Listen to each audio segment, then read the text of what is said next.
Hey everyone, today I'm going to show you how to make a super simple cocoa bean farm in Minecraft. I went through multiple iterations. This is the iteration that I landed on here. Super simple and compact. It's only a 3x10 area. All the materials will be listed in the description below. You're going to need a hole that's 8x3 and 2 deep. Come into your hole and place 5 pistons in a line, like so. 5 repeaters, set to 1 tick, and 5 pieces of redstone, like so. Place 4 blocks, then 3 repeaters set to max, 4 ticks.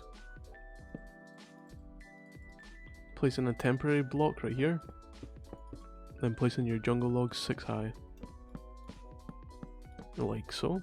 Break your temporary blocks, place an observer looking into this block, then place an observer looking into the observer that's facing downwards. You can then fill in the walls with glass on both sides.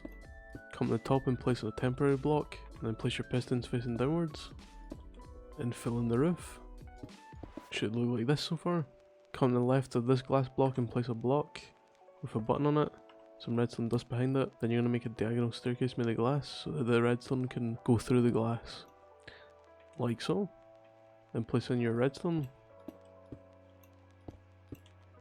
Come to the top, place a repeater, set to 1 tick, then 5 redstone dust.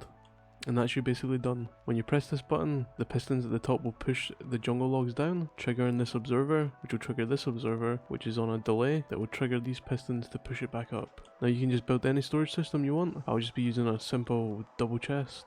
Break these 2 blocks, place in your chest, hopper looking in the chest, 2 hoppers on the sides, and then 5 hoppers looking at the backs of these hoppers. And that's you basically done. Just place in your cocoa beans, like so, then just wait for them to grow. Then once they're fully grown, you just come back to your machine and press the button. So push the pistons down, which will then trigger the delay, pushing the pistons up again, allowing you to place all 30 of your cocoa beans. Then when they break, most of them will land in the hoppers, which will then land in this chest. You just collect your cocoa beans and you'll be on your way. You also don't even need the hoppers, since you're going to be coming back here anyway to press the button. You can simply just walk over and collect them yourself. If you found the video helpful, don't forget to like, comment, subscribe. It would really help the channel a lot. I'll see you in the next one. Thanks for watching.